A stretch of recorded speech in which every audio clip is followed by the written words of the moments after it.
What's up, guys? It's Rob here, and we just got a very scary report that came out today. We actually saw huge inflation numbers, not at the consumer level, but at the producer level. We're going to talk about this report. We're going to talk about what it means and why it could potentially mean that a lot of prices are going to be going up in the near future, not just for producers, but also for consumers, okay? So the producer price index numbers just came out for today, and there are two things that you need to understand for this video. One, the producer price index is what producers are paying for goods. Two, the consumer price index, the CPI, is what consumers are paying for goods, right? So those are two different measures, and the producer price index just came out today. The CPI came out yesterday. And it's very scary stuff, what we're seeing in the producer price index. Producer prices rose by 11.2% from 1 year ago today. So the year-over-year increase is 11.2%, the biggest gain on record. We've never recorded a gain this big since we started measuring it in 2010. So very scary stuff. It's obviously a very daunting number, 11.2%. It's a lot more than the consumer price index that we looked at yesterday of 8.5%. So this 8.5% number is basically how much more you're paying when you, say, go to the grocery store or hardware store or wherever you go on average year over year. You're paying 8.5% more today than you would have a year ago. Producers, on the other hand, are paying 11.2% more today than they were a year ago.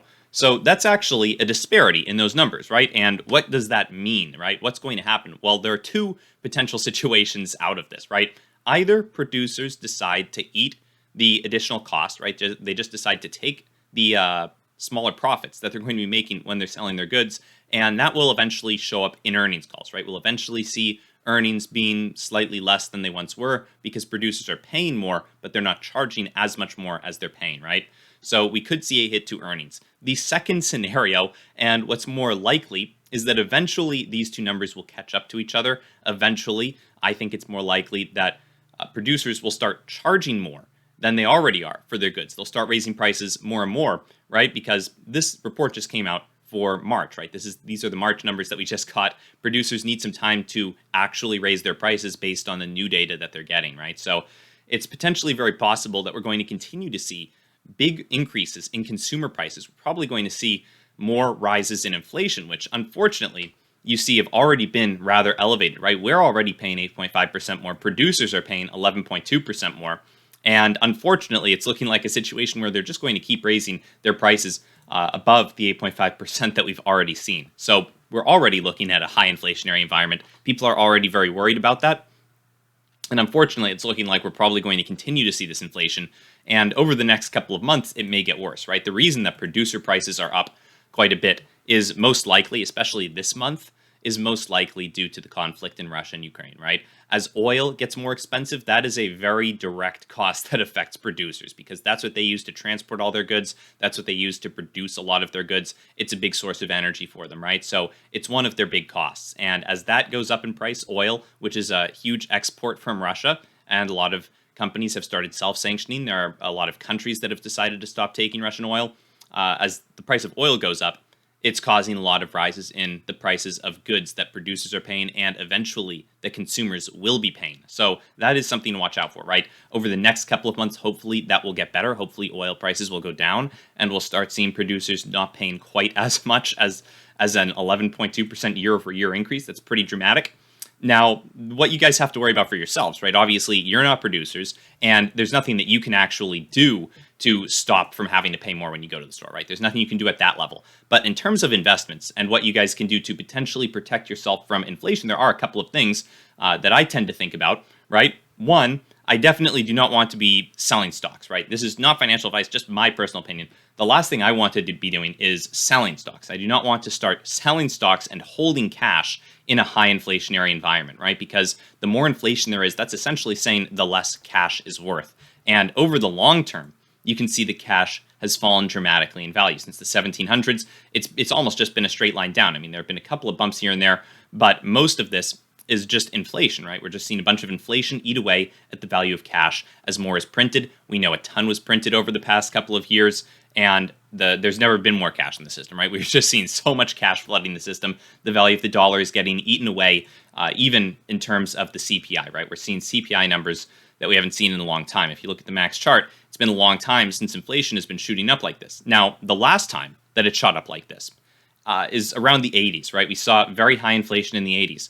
And interestingly enough, an asset that people often turn to protect themselves from inflation is gold. And if you look at what happened with gold around the 80s, you can actually see that gold experienced a massive bull run right around when there was massive inflation. Over this period of years, gold was actually skyrocketing, right? It was in the years prior trading around $100, 60, 70, 150 maybe at some times, 146 at others, and eventually it made highs of $697.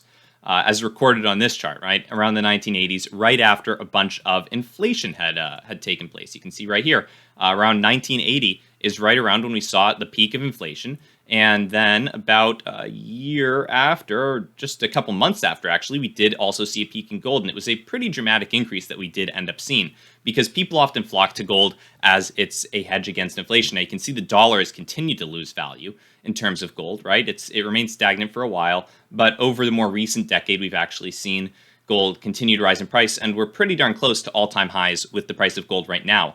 Most likely because people are expecting that we'll be in a high inflationary environment. Now, obviously, I'm not recommending anyone do anything with their money. I'm not giving you guys financial advice or anything. I'm just letting you know about an option out there, right? A lot of people do like to turn to gold. A lot of people like to have a hedge of a position in gold, right? They like to hedge against potential inflation by having at least a small gold position just in case. And I will disclose, I have been a bull on gold for the past year or so, just as I've been more and more worried about what's going on with inflation, right?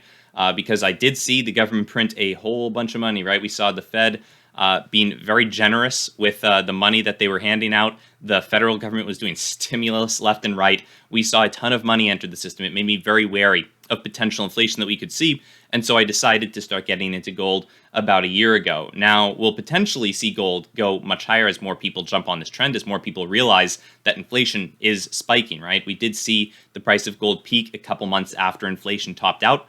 And unfortunately, it doesn't look like we have quite topped out for inflation yet, right? We are still in the midst of prices rising pretty dramatically. There will be a peak, most likely at some point, but that will probably happen after the conflict with Russia and Ukraine has wrapped itself up, after the price of oil is allowed to go back down, after potentially some sanctions are lifted. Who knows what kind of a deal Russia's going to make with the rest of the world when they do decide to end this conflict. They'll probably want to lessen some of the sanctions that are placed on them and reduce the hit that their economy is taking, and in turn reduce the rise in the price of oil, right? As they'll be able to start exporting that potentially to the same extent that they were before. But there will obviously be some people who still will be holding a grudge against Russia. They won't want to import Russian oil. And there will probably be some lingering impact from the increase in prices that we're going to be seeing over the next couple of weeks or next couple of months and years. But it won't be as dramatic as what we're seeing right now. So that's what I'm expecting. I am expecting that gold could potentially be benefiting from this. Obviously, it's not financial advice. I'm just letting you guys know my personal opinion on what I think a decent hedge against some of this inflation might be. I'm also still holding a bunch of stocks, right? I think that stocks are still a good investment. I don't think that I want to be selling all of my stocks because you never know what's going to go on in the market, especially growth companies. I think that those have a lot of potential over the next year or two. Since they've already taken a massive hit. So that's what I've got for you guys today. If you enjoyed the video, feel free to subscribe to the channel. And other than that, guys, have a great day. I'll see you in the next one.